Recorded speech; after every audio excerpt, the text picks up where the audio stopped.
En esta sección conoceremos cómo se representan los datos en las computadoras, y conoceremos su relación con los números binarios.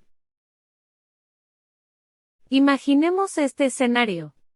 Hay dos edificios. En el edificio de la derecha hay una persona que tiene contacto visual con otra persona que está en otro edificio. Ambas personas quieren comunicarse con un método no muy convencional. Este método consiste en mandarse mensajes de luz utilizando una linterna. Por tanto, entre ellos se han puesto de acuerdo y han generado su propio código de comunicación. El código es el siguiente. Si una persona emite dos destellos de luz, eso significará que dicha persona está requiriendo que la otra persona le llame por teléfono. Si una persona emite 4 destellos de luz, eso significará que ambas personas se tendrán que reunir en la calle. Si una persona emite 6 destellos de luz, eso significará que dicha persona está solicitando que la otra persona revise su email. Por ejemplo, si la persona del edificio de la izquierda quiere mandar el código llámame a la persona de la derecha, lo que tendría que hacer es lo siguiente. Primeramente, tendría que tener su lámpara apagada, después tendría que prenderla una vez, después apagarla, después encenderla una segunda vez, finalmente apagarla. Ahora si la persona del edificio de la derecha quisiera mandar el mensaje te veo abajo, lo que tendría que hacer es lo siguiente. Primero deberá apagar su lámpara, después prenderla, después apagarla, después prenderla una segunda vez, después apagarla, después prenderla una tercera vez, después apagarla, después prenderla una cuarta vez y finalmente apagarla. Si analizamos el código que se utilizó para enviar el mensaje llámame, ocurrió lo siguiente. La persona inició el código teniendo la lámpara apagada, eso lo representaremos con la letra A, después prendió su lámpara, eso lo representaremos con la letra P, después apagó la lámpara, después la prendió y finalmente la apagó. Esto es lo mismo que decir que inicialmente la lámpara tenía un nivel de voltaje bajo, el cual representaremos con la letra B, posteriormente la lámpara tuvo un voltaje alto, el cual representaremos con la letra A, después la lámpara tuvo un voltaje bajo, después un voltaje alto y finalmente tuvo un voltaje bajo.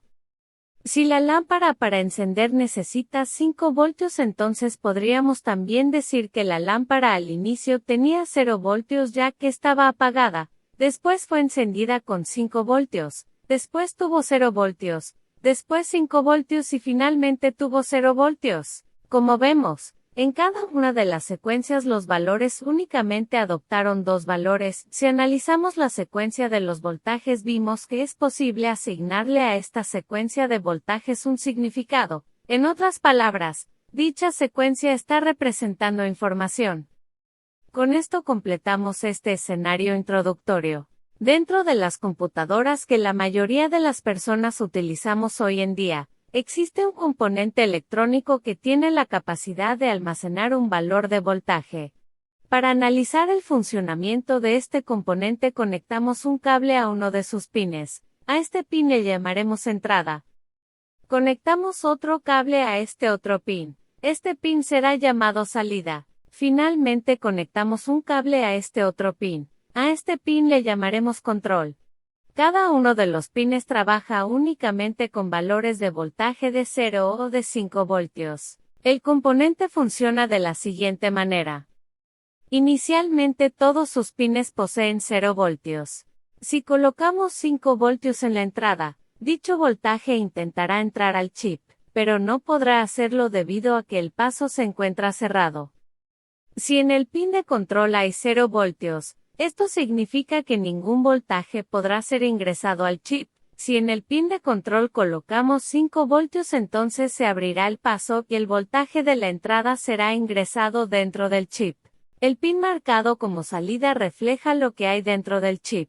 En otras palabras, el pin de control actúa como una puerta. 0 voltios es puerta cerrada y 5 voltios es puerta abierta. Si colocamos 0 voltios en el pin de control y 0 voltios en la entrada, los 0 voltios de la entrada no podrán ser ingresados al chip. Y es aquí donde se encuentra la función principal de este dispositivo. Mientras la puerta permanezca cerrada, no importa qué valor de voltaje coloquemos en la entrada, en nuestra salida preservaremos 5 voltios. Hemos guardado o memorizado 5 voltios dentro del chip. Si abrimos el paso colocando 5 voltios en el pin de control, el voltaje que hay en la entrada será almacenado dentro del circuito. La salida tendrá ahora 0 voltios. Cerramos el paso colocando 0 voltios en el pin de control. Si colocamos 5 voltios en el pin de entrada, este voltaje no podrá ser ingresado al chip. En este caso el dispositivo mantendrá el valor de 0 voltios. Hemos almacenado o memorizado 0 voltios. Este dispositivo es llamado memoria o celda de memoria, y es capaz de memorizar valores de 0 voltios o de 5 voltios. Podemos ver estos valores de voltaje en términos de números. El valor de 0 voltios es el número 0, y 5 voltios es el número 1. Los números binarios son aquellos que solo utilizan ceros o unos. Decimos entonces que este dispositivo tiene la capacidad de almacenar un dígito binario. Dígito binario es binary digit en inglés, y de esta palabra surge el acrónimo bit. Por tanto, la capacidad de almacenamiento de este dispositivo es de 1 bit. Debido a que ahora poseemos un dispositivo que puede almacenar 1 bit, también podríamos tener varios de ellos, y en cada uno de ellos podríamos introducir diferentes valores de voltaje. Si tomamos a todos estos dispositivos, y los tomamos ahora como una sola unidad de almacenamiento, entonces nuestra nueva capacidad será de 8 bits. Cuando se juntan 8 bits se dice que esto equivale a 1 byte. Si queremos analizar qué valor hay en cada dispositivo o celda, podemos valernos de los números binarios para evitar trabajar con voltajes. Si recordamos nuestro ejemplo inicial, vimos que es posible representar información mediante una secuencia binaria de voltajes. Ahora que tenemos almacenados una serie de valores binarios, podríamos decir que dicha combinación de valores representan algo. Por ejemplo, estos valores almacenados pueden representar a la letra F. Si ingresamos por el teclado la palabra hola, el computador ya tiene una lista de valores asignados para cada letra. Dentro de la memoria de la computadora existen muchas celdas que están organizadas en filas y columnas. Por ejemplo, la letra H se almacena en un renglón de 8 bits, la letra O en otro renglón, y así sucesivamente.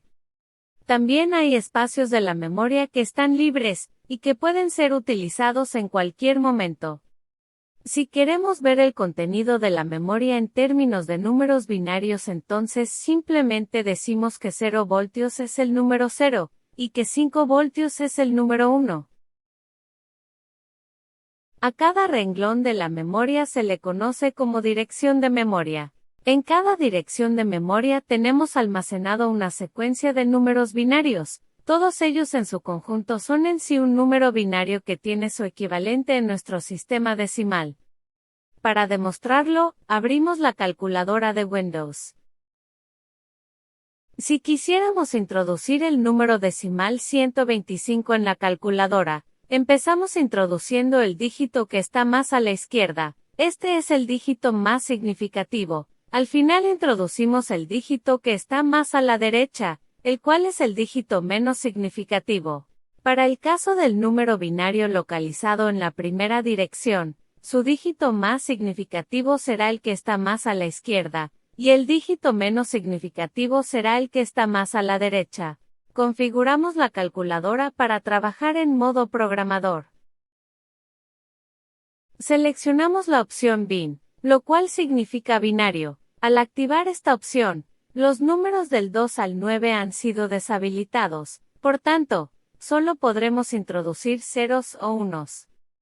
Introducimos el número binario de la dirección 1 empezando por el dígito más significativo.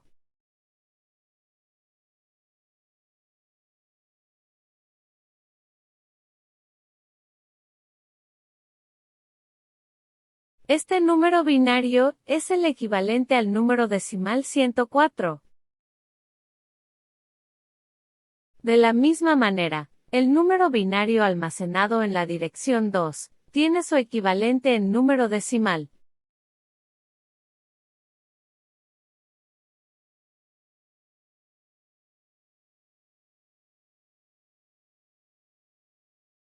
En este caso es 111. Lo mismo para los dos siguientes números, estos tienen su equivalencia con números decimales. El contenido de la memoria lo podríamos ver en términos de números decimales como sigue. Colocamos nuestras direcciones de memoria. Posteriormente los valores de las letras en decimal.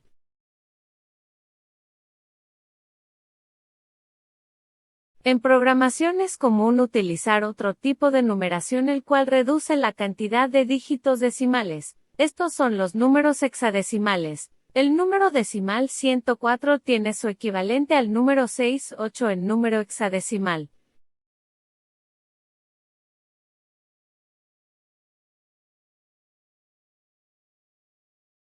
El número decimal 111 tiene su equivalente al número 6F, expresado en número hexadecimal.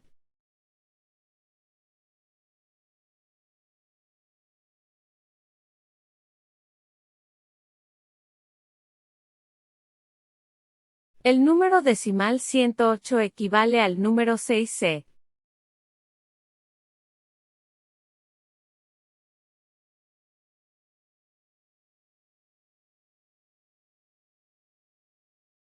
El número 97 en decimal equivale al número 61.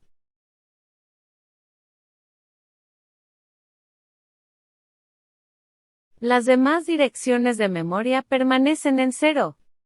Es así como se vería el mapa de la memoria con la palabra hola, esto en términos de números hexadecimales. Este ejemplo representó un escenario muy simplificado. En conclusión, las computadoras manejan solo valores de voltaje binarios. Estos voltajes pueden ser vistos como números binarios, ceros o unos.